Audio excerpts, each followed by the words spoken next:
and welcome to another live event exclusively for subscribers of The Economist.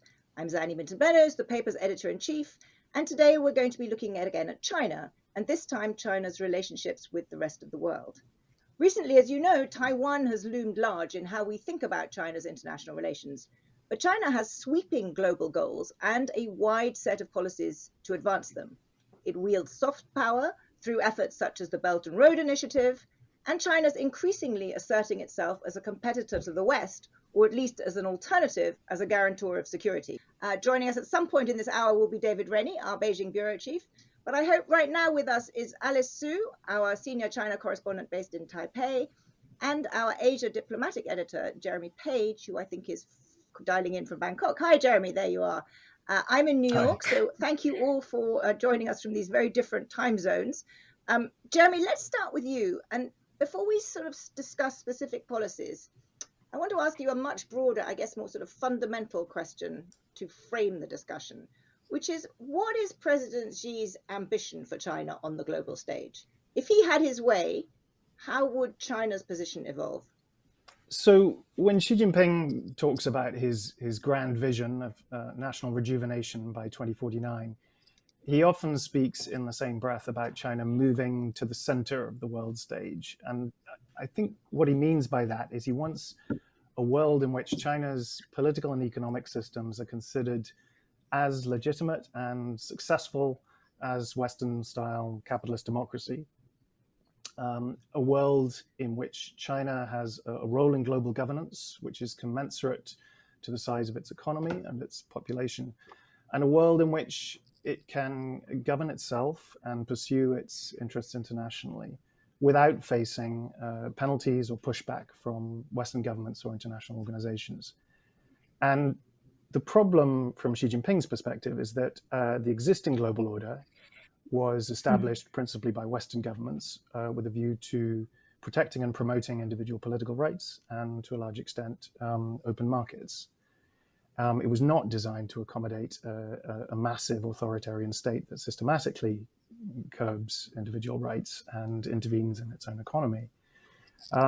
So for the best part of 3 decades after 1979, China changed itself to try to integrate more closely in the existing order. And Xi Jinping has decided that going further down that road would threaten the party's grip on power. So he's rolling back a lot of those changes domestically. And now he's trying to change the international order to better suit the party's needs. If he succeeds, what that would entail is withdrawal of US forces from Asia, which would open a door to Taiwan's reunification with the mainland and allow China to reclaim its status as the dominant power in the region. It would mean an end to NATO because China sees that as a Cold War relic. China would pursue its own network of military bases around the world.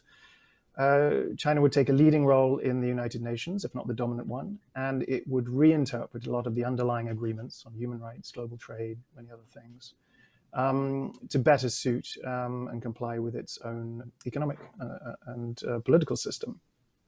And while that might seem fair to some, given China's size and the flaws in the existing system, I think the problem for a lot of the rest of the world is that what China's proposing in many areas doesn't really represent an improvement on the existing system.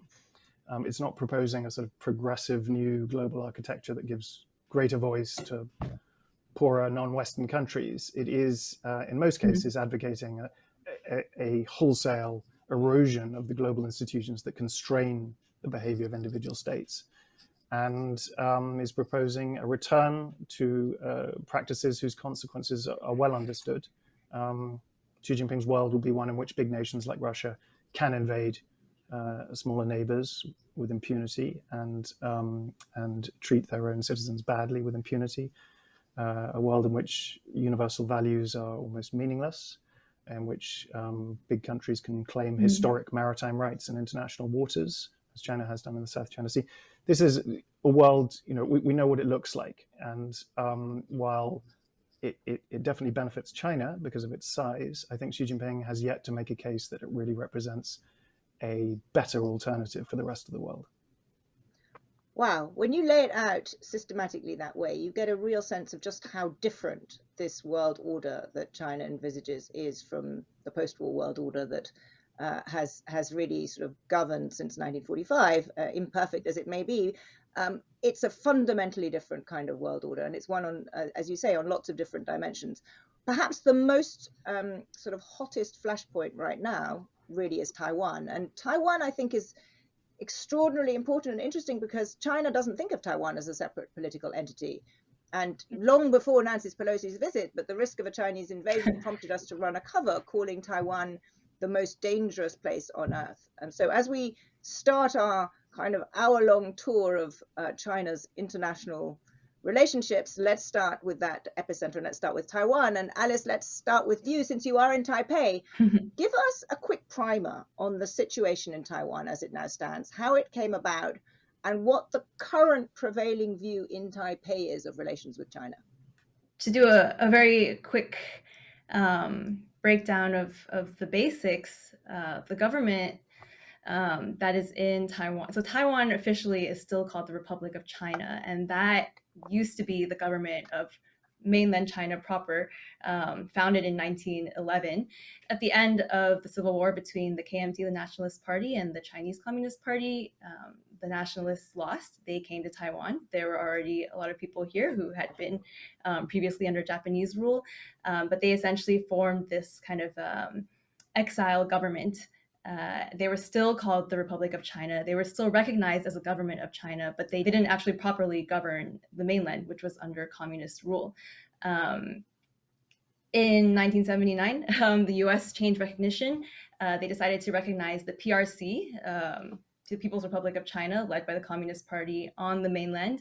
And as part of that very dramatic shift in recognition, Taiwan was kind of left in this ambiguous state. So the US government acknowledged that the PRC is the government of China and that the PRC claims sovereignty over Taiwan, but they did not affirm that the PRC has sovereignty over Taiwan. At the same time, they didn't affirm that Taiwan is a sovereign or independent state. And for a long time, Taiwan, this island, plus a few other small little outlying islands very close to China, was governed by the Nationalist Party. It was an authoritarian government that imposed decades of martial law, and that they ruled in a very nationalistic way and told Taiwanese people, we are Chinese and we are going to go back and take back the mainland. And one day, the mainland is going to be ours. Nowadays, it's clear that that is not going to happen. In the 1980s, Taiwan slowly democratized. And this kind of suppressed Taiwanese identity that had been under a lot of pressure, when the mainlanders came, it slowly started to emerge.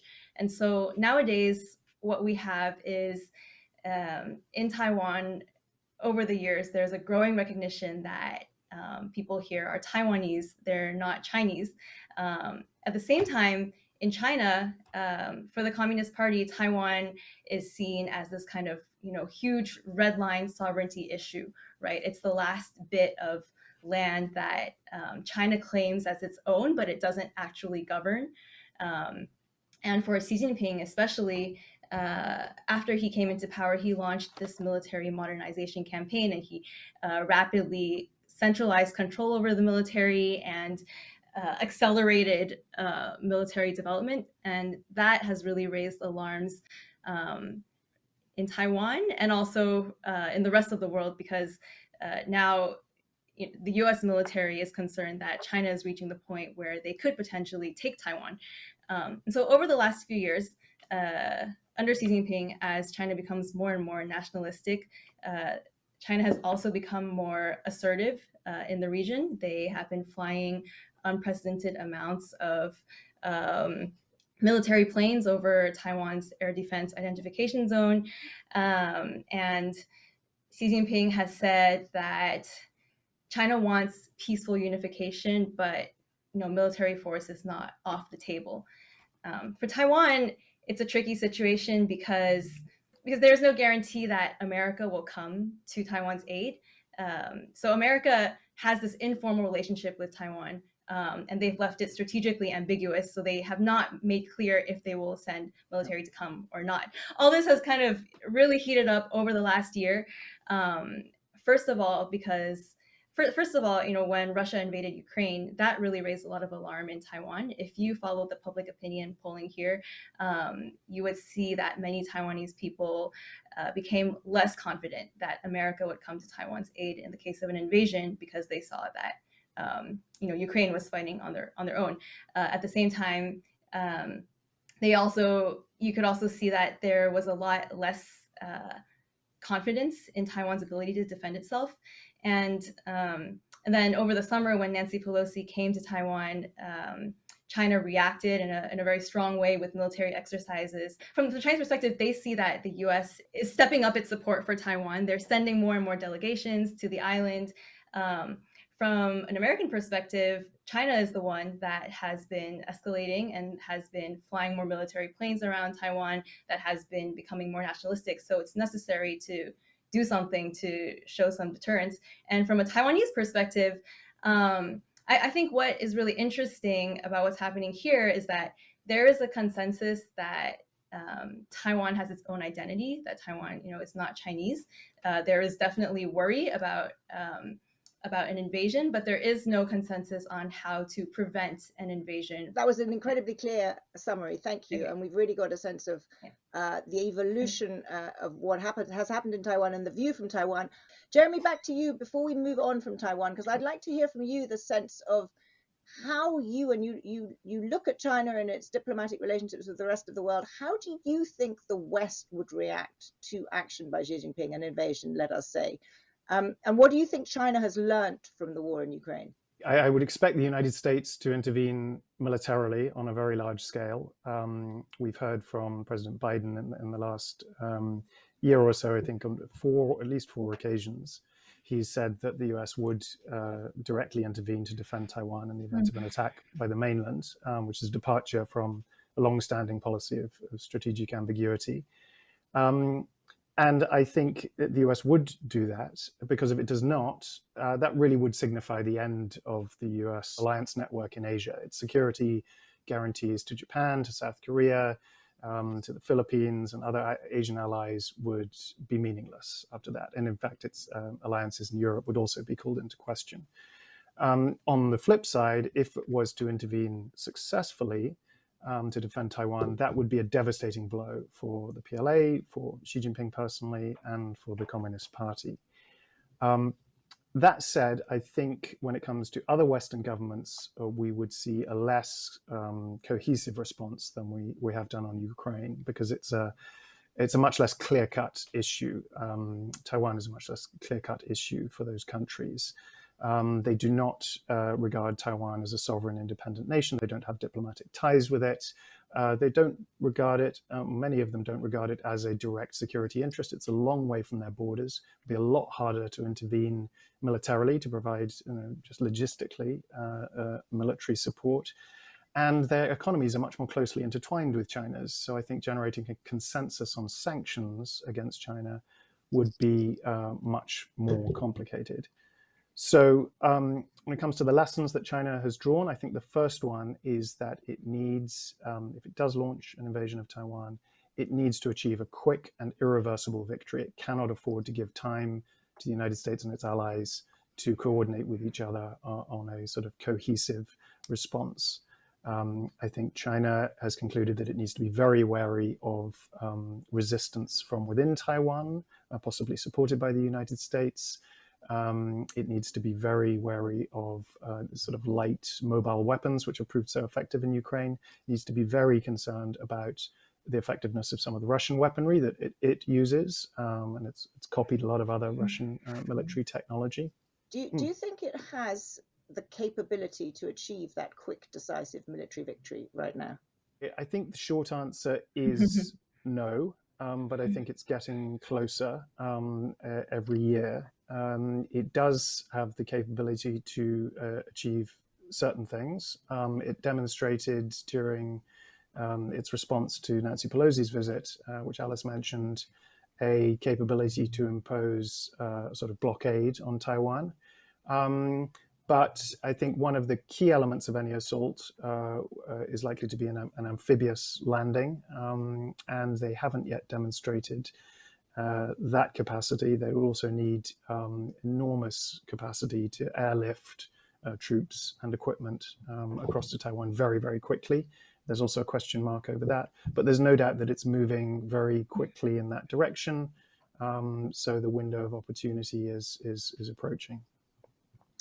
Alice, another question for you, which I'm very curious about, and I see a lot of questions being asked on a similar theme by our viewers, which is, given the world's dependence on semiconductors and chips from Taiwan, almost an absolute dependence, the world relies incredibly on Taiwan. How does that affect Taiwan? How does it affect the debate within Taiwan?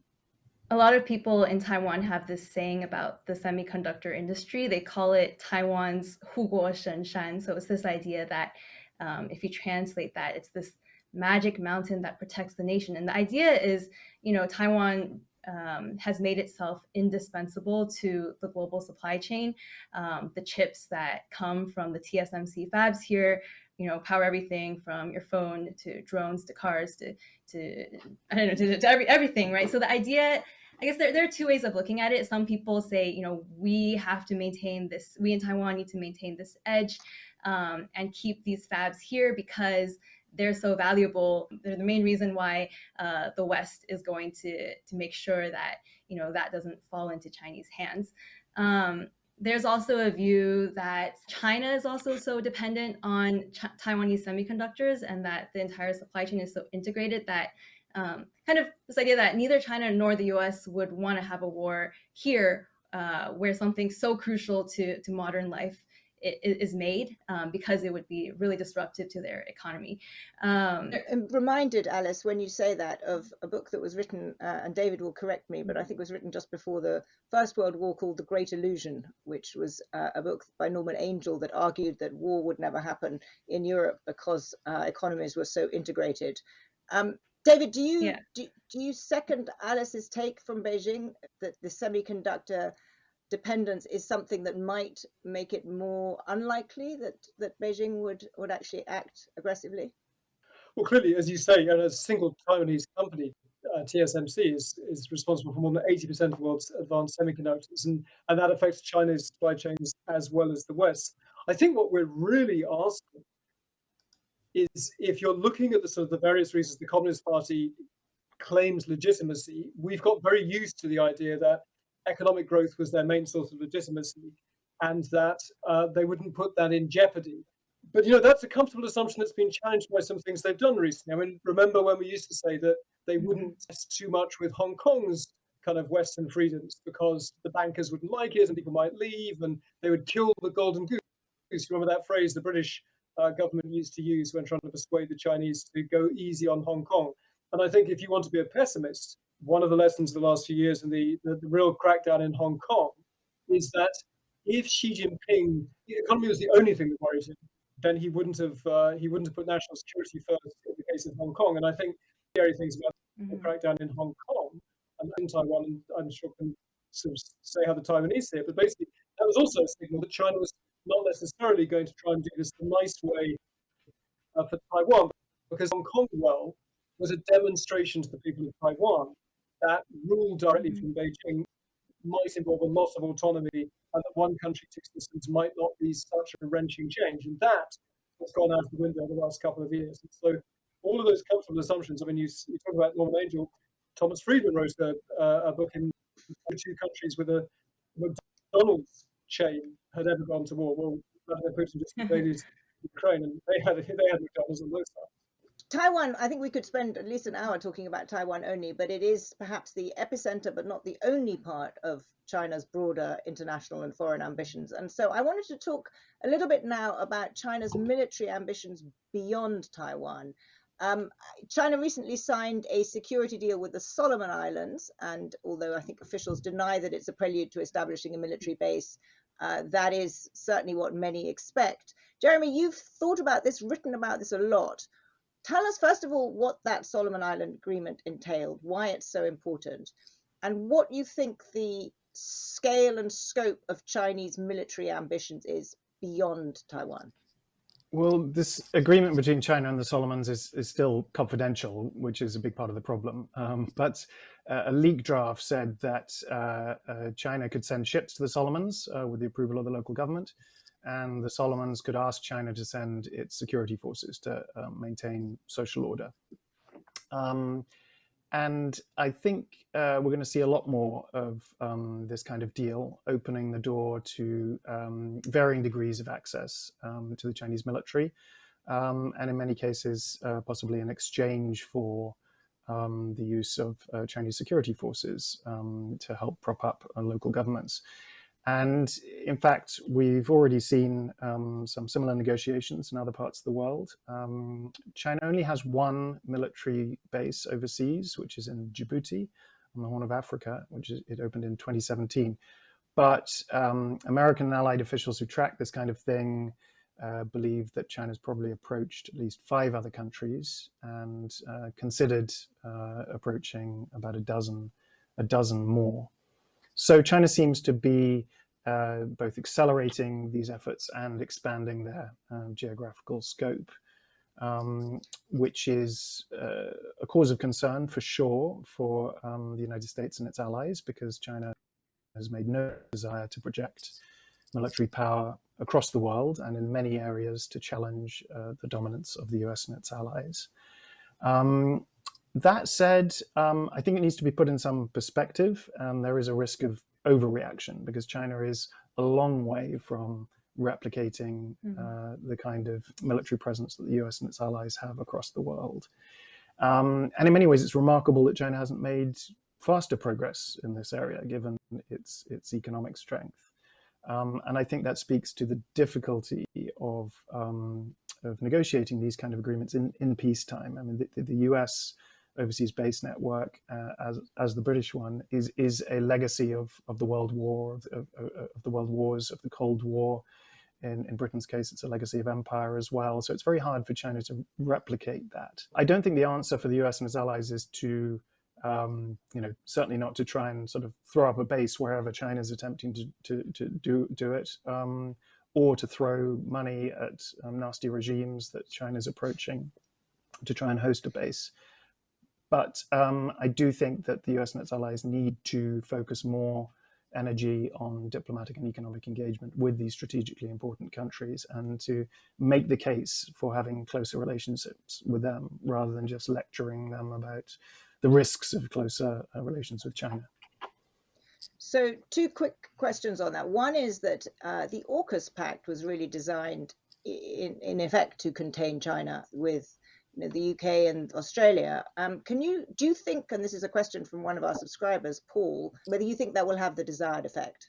Yes and no. I think it's already had the desired effect, having the desired effect to a certain extent, in that it has signaled closer military cooperation between the US, Britain and Australia, and a willingness to share the kind of high-end defense technology that will be critical in the years to come. Undersea warfare will be especially important in the coming decades because surface ships are becoming increasingly vulnerable to missiles.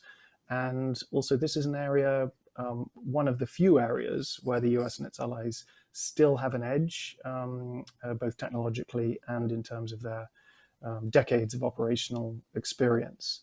And it could lead to more cooperation, both technologically and operationally. But that said, I do think there are going to be a lot of challenges in meeting the stated goal of helping Australia to develop its own nuclear submarines. There is a big debate within the US and the UK to a certain extent on whether it can maintain and modernize its own nuclear submarine fleet at the same time as sharing some of this technology with Australia. And within Australia, there's a big debate over whether this is really worth the cost, because there'll be some big trade-offs, and arguably this money would be better spent on cheaper conventional submarines. And the other issue is, even if this goes according to plan, Australia wouldn't actually get these submarines until the 2030s. So if China's launching an invasion of Taiwan in the next 5 years, then it's all going to be a bit too late. It's not going to be much help. One last purely military question before we go on to broader international relations. So this is another one for you, Jeremy, since you're our military expert with China, which is a question of how good is the Chinese military? I mean, one of the things we've learned, I think, in the months since the invasion of Ukraine is that the Russian military is perhaps much less good than many people thought it might be. The incentives in the corruption in the Russian military was such that it's actually pretty ineffective. What's your very brief assessment of how good the Chinese military actually is? Well, this is an area that Xi Jinping has really prioritized since 2012. He inherited a military that was structured along Soviet lines. It was deeply corrupt. It was designed primarily for war across its land borders. And he's completely overhauled it. He's made it much more designed for joint operations between the services. And he's done a lot to battle corruption, taking down some very senior military figures.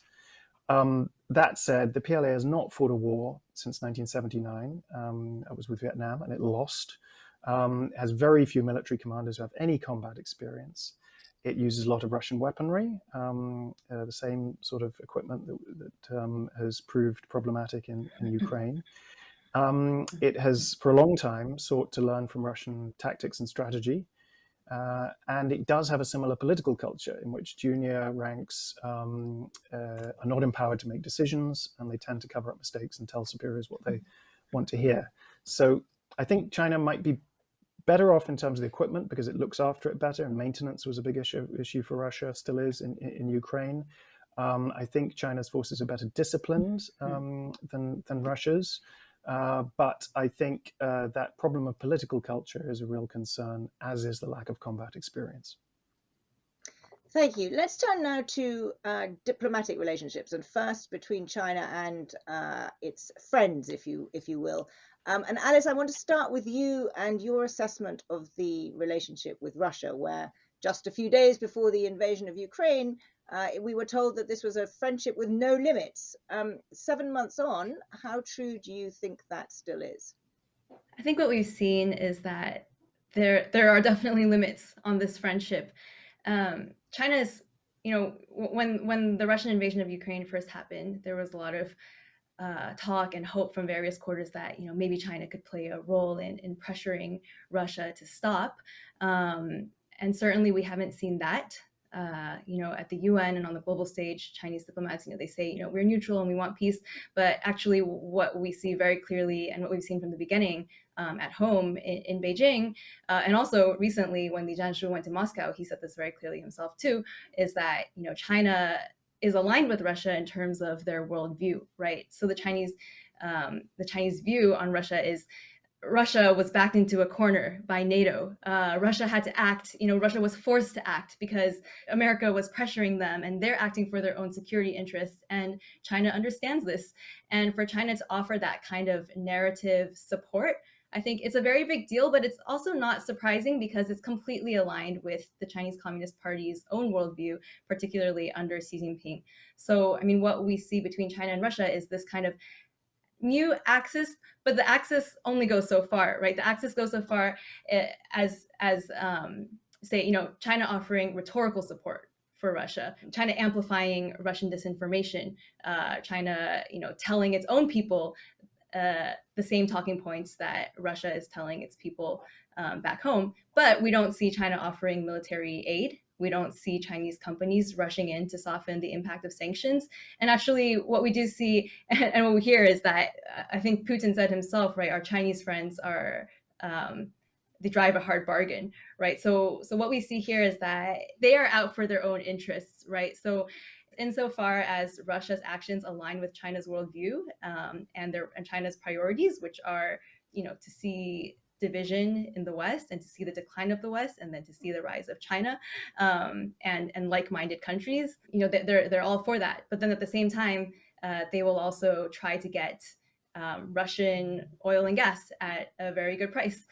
They will try to push for more international use of the RMB. They will try to push for more influence in Central Asia, which historically has had a much stronger Russian influence. But now we see that Central Asian countries are leaning a little more towards China to balance against Russia. And so I would say that, you know, there's certainly a friendship there, but it's like a friendship where they're not really holding hands or having each other's back. They're just facing in the same direction. Thank you. That's really clear. David, firstly, the view from Beijing about how the friendship with Russia has evolved. Do you agree with Alice, and is there anything you'd like to add to that?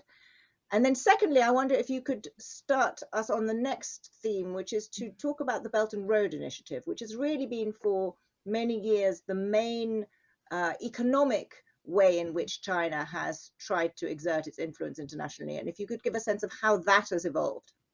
So briefly on the Russian part, I mean, I think it's important to realize that China, as Alice says, is fundamentally always interested in China's interests. China doesn't care whether Vladimir Putin ends up in control of this bit of Ukraine or that bit of Ukraine. It's also stunningly cold about the suffering of the Ukrainian people, which is irrelevant in China's calculations.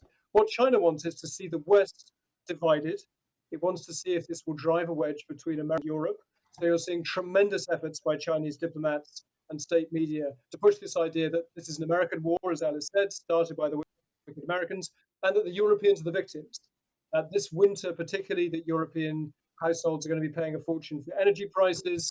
This is going to be destabilizing to European governments. Why are they letting America profit by selling American weapons to Ukraine, prolonging this war, which is an accusation you hear from China? I mean, even today, state media and Chinese diplomats looking at this sabotage of the Nord Stream gas pipeline. Basically, China's message is that this was America that did it.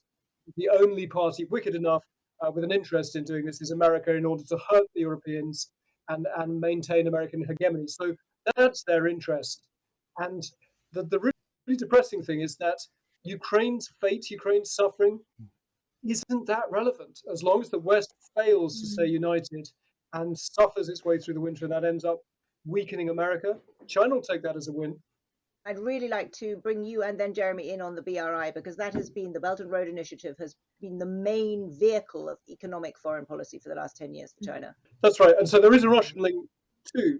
And I think that Russia's kind of failure in Ukraine is a blow to a sort of vision of Eurasia as a safe place that China could start to build and invest in order to protect itself from a sort of Pacific Ocean that was somehow, a threatening place. Because if you're China, you look at all the oil routes, the supply routes, through think about the American Navy's ability to disrupt those. You looked at the Pacific Ocean as a place that was full of opportunity, but also threats, because it was a place where you'd find the Americans. And one of the bits of genesis of the Belt and Road Initiative was the idea that if you turned around and faced the land and faced that giant kind of continent of Eurasia, then maybe that was a secure way to get energy through pipelines. We built cargo railway lines across that didn't get interrupted by naval battles. And it was also a vast hinterland where China could take these construction companies that had proved that they could build all sorts of high-speed railways, highways, and dams cheaply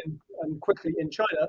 They'd done all the pouring of concrete that they needed to in China, just to see if you could use that surplus capacity and build a kind of vast amount of diplomatic influence across Eurasia. And then we saw Belt and Road expanding into Latin America, into the global south. And they were filling a vacuum, which was a crying need for infrastructure, and China was good at building stuff cheaply.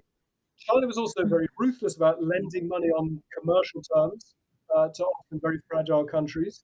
And to date, they've lent $1 trillion into the Belt and Road. But Jeremy will kind of get into this. Clearly, Belt and Road is at a bit of a turning point right now. And that is partly because China's own willingness to lend kind of without limits, to push its banks to kind of lend without thinking about the risk. They have lost their shirts in certain places because China was very cocky, but it understood risk better than others did. And so you saw, for example, tens of billions of dollars poured into Venezuela. And now, they're not going to see a lot of that back. And so there is a recalibration underway. And that's a commercial recalibration, but it's also a political recalibration, that because some of these Belt and Road projects led to local pushback, They didn't get the soft power and the legitimacy that they had hoped they would get out of Belt and Road. And so one of the fascinating things you've seen in the last few months is Xi Jinping layering a new layer of politics on top of it, going to the UN, swaddling his Belt and Road with kind of UN clothes and talking about this thing, the Global Development Initiative, which, like all of these slightly odd slogans, is basically a way of saying China is aligned with the UN. We are the builders, not the destroyers. We are the friends of the global south, and the UN is going to give us a big approval on what we're doing. And that's a kind of recognition that to date, Belt and Road hadn't worked exactly as they'd hoped. So it hasn't worked exactly, but now the aftermath is here. And Jeremy, you've been looking at that in several articles over the last few months. What is China going to do when countries that are part of Belt and Road can't pay back their loans? So China's preference has traditionally been to try to reschedule those loans. It doesn't like cutting the principal. It typically just offers a longer loan period. But what's been happening in the last couple of years in particular is that as so many of these countries have faced sovereign debt crises which involve multiple official and private creditors, China's traditional approach hasn't really worked, and it's being forced to participate in joint debt relief negotiations with the other creditors, whereby all creditors accept similar terms. No one gets preferential treatment. And often everyone has to accept a cut in principal. So we've seen that just in the last few months with an agreement on Zambia, where China co-chaired a debt committee with France, and we might be seeing something similar on Sri Lanka, and I think we're going to see a lot more of that in the next few years. It sounds like China is going through an echo of what the West went through in the 1980s debt crisis, when you realize that these loans won't get paid back. Many questions from our audience about how right now relations between China and Latin America and Africa may be changing, in part because of the debt, but also because of the change in China's import of natural resources. John, one of our viewers, asked that question. Jeremy, do you get a sense that China's relationships with Africa and Latin America are changing? Yes, to a certain extent, but I think really it's the debt issue that dominates at the moment, because so many countries in so many different parts of the world, including parts of Latin America and Africa, are really struggling. And so I think how China approaches that issue will really define its relationship with a lot of those countries over the coming years, and to a certain extent, define its ability to cooperate with the United States and other Western governments in spite of all these sort of geopolitical tensions. They do have a common interest in providing debt relief to these countries and ensuring that more of them don't fall into debt distress. I'm actually now going to move us. We've had so many really interesting questions from you on all manner of subjects that I'm going to go away from our prepared theme of topics straight into questions from all of you. But before we do that, if you will forgive us, I just want to show you our cover this week, which features President Xi and who our briefing calls the most powerful man in the world. And it's a very good read. And it is a cover and briefing based on the reporting done by a group of our colleagues led by Sulin Wong in a 8-part narrative podcast series called The Prince, which launched yesterday. It's available wherever you get your podcasts, and the QR code on your screen will take you to it. And I really recommend it. It's our first big deep dive narrative podcast series. And it was incredibly ambitious. Xi Jinping is not someone whom it is easy to report on. And I thoroughly recommend it, and we'd love to hear what you think of it. But with that, let's move to questions from you. And Alice, this is a question for you from Gabriel, who asks about China and the Muslim world. He says, how do you see China's relations with Muslim countries like Indonesia and Malaysia? Has the repression of Xinjiang's Muslims affected China's relations with the Muslim world? Sadly, repression in Xinjiang has not really affected China's relations with the Muslim world. In fact, China has been very successful in lobbying Islamic countries in the Middle East, in South Asia, and in Southeast Asia to stand with China at the UN and to sign on to statements supporting their actions in Xinjiang. They've also brought many envoys from countries like Pakistan and Saudi Arabia to actually go to Xinjiang and to go on these tours that Chinese state media then uses as propaganda to show that everything is fine. And if even these, Islamic countries' leaders are here and they see that everything is normal, surely it's just a Western conspiracy, that China is committing human rights violations. Malaysia and Indonesia actually are both countries that have been accused of deporting Uyghurs to China in the past. And I think that it makes more sense to look at these countries' relations with China through the lens of their identity as smaller Southeast Asian countries with deep economic ties with China and trade reliance on China. I think that's how they themselves look at their relationship with Beijing, rather than through the lens of religious or cultural identity. Recently, after Nancy Pelosi came to Taiwan, the former Malaysian Prime Minister Mahathir said that America was trying to stir up trouble in the region. China is a good trading partner. ASEAN countries should stay close to China. So I think really for a lot of, especially in Southeast Asia, a lot of these countries there, they depend on China economically, and they don't want to have to choose sides between China and America. And so anyway, that trade, that economic alliance is far more important, sadly, than any kind of human rights issue or any kind of religious connection. I'd also add that a lot of the Middle Eastern countries, the Middle Eastern governments who have signed on with China's statements at the UN, I mean, they are also authoritarian governments who have often committed human rights violations in the name of countering extremism and terrorism. So this tactic or this narrative is not something new to them. Really interesting and very depressing. An incredibly important and completely different subject for you. This is a question from Adrian, one of our viewers. Is China ready to continue to cooperate with other countries on climate change? And will that essential dialogue with the US survive the current tensions? Jeremy, can you have a go at that one? Because it's a really important question. It depends which countries you're talking about. Unfortunately, cooperation on climate change used to be one of the few bright spots in the US-China relationship, where they managed to sort of insulate it from all the other problems that they had. That sadly has changed in the last few years. The Trump administration wasn't really interested in cooperating on climate change. The Biden administration is, but China now sort of sees it as a sort of negotiating card in its relationship with the United States, and so withdraws cooperation because it knows that that's a priority for the Biden administration, which is a great shame, because obviously China's role in mitigating climate change is incredibly important as one of the world's biggest emitters of carbon. I think China will cooperate with other countries. We could see cooperation with the European Union and with much of the rest of the developing world. China is still a big producer of sort of green technology, ranging from solar panels through to electric vehicles.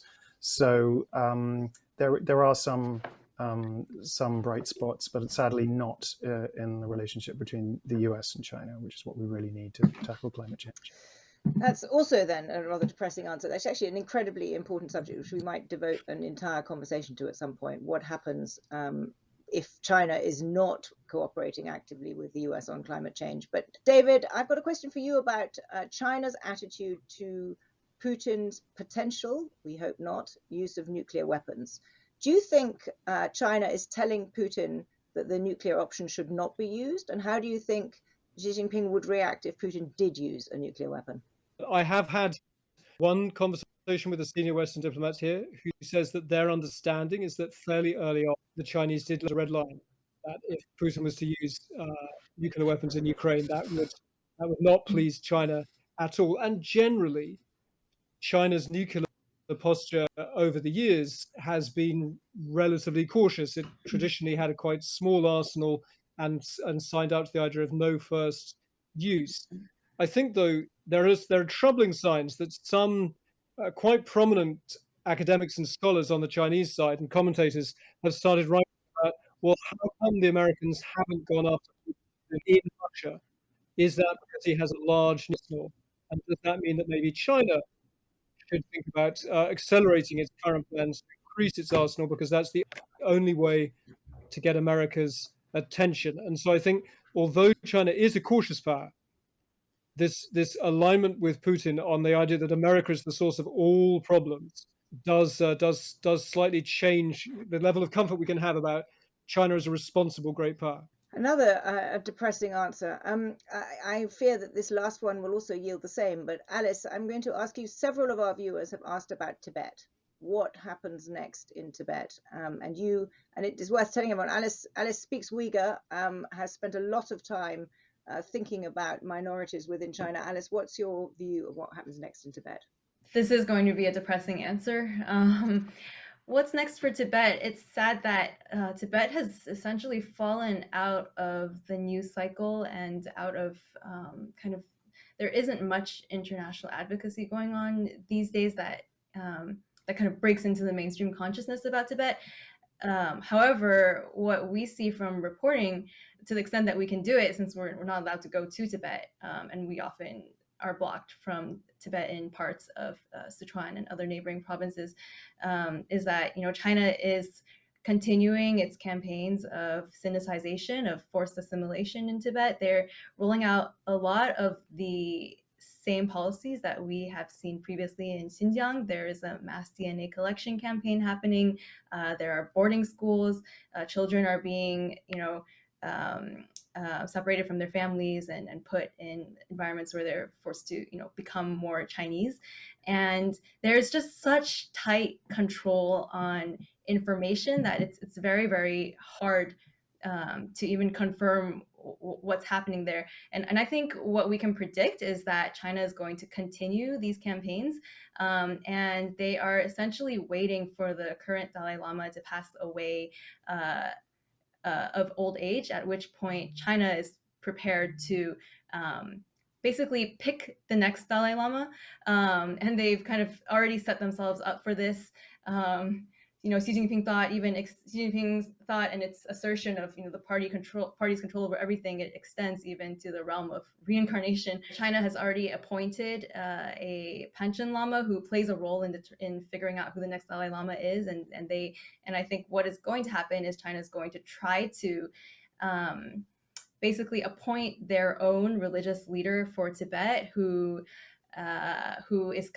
complies with party policy, who is obedient to the party, and who uses religion as a tool to forge the masses to be obedient to the party. And that's all part of a broader campaign that Xi Jinping has also been unrolled in the last 5 years or so, sinicization of religion, which means making religion more Chinese. It doesn't mean necessarily culturally more Chinese, but it means making religion a tool to rally people around the party. That's the way that the government documents talk about it. So that I think that is what is going to happen next. And it is very, very hard to see how Tibetan people will be able to resist that. And it's also, especially, with very little international pressure or international support. Alice, that was fascinating, but yeah, you were right. Also, somewhat depressing. So I'm very loath to end this fascinating discussion on such a downbeat note. So I'm going to try and get all three of you to come up with something positive and perhaps upbeat about this relationship. And if David, I'm going to start with you, and I think it is at the G20 in November where President Biden and President Xi may meet face to face for the first time in several years. What do you think is likely to be top of that agenda, and what would you want to be top of that agenda to try and improve this currently very, very poor relationship? I think if they get stuck in a sterile bilateral round about things like America breaking Taiwan, then that's very gloomy. Two most important countries in the world, without which so many of the problems, we've touched on climate change, you can get global pandemics, any number of those massive problems, they can't get fixed if America and China don't actually work together. They have an interest in those problems being fixed for the whole world. And for the moment, the politics is getting in the way. So can these two very powerful men rise above their bilateral relationship and remember that they're also world leaders? Jeremy, what would you be whispering in the ear of both of those presidents and hope they would be focusing on in November? I would advocate for both of them to focus on sorting out the debt distress problem in the developing world, because this is one of the very few areas where I think they do share a common interest, and where they could work together very effectively to relieve the suffering of a lot of people around the world, and really sort of to realize that they do have common interests in certain areas, that China still has a lot to learn from the West's experience in this field, and the West can still benefit from China's enormous resources that it can bring to bear in terms of lending in the future. Thank you. And Alice, what about you? A last word on this, and in fact, your sense of the odds of a constructive relationship developing. I think I would encourage the two leaders to focus on climate change. I think that is something that is, and particularly on the renewable energy transition, China plays such an important role in the supply chain for that. They dominate production of electric vehicle batteries, solar panels. If the West is going to try all over again to create a separate supply chain for renewable energy, I mean, it's just a waste of time and resources, and we don't have time, right? And so I think that's what I would push, and I guess, I mean, I don't know if Susan listen to me, but I would say, and this is part of your legacy, and you've made commitments for China, and you care, you seem to care about this, and this is a contribution you make for the entire world. So that's what I would emphasize. Thanks for watching. If you'd like to find out more about our upcoming subscriber events, click the link. On the same page, you can also find recordings of previous events, including our discussion of China's President Xi Jinping and the power he wields. See you next time.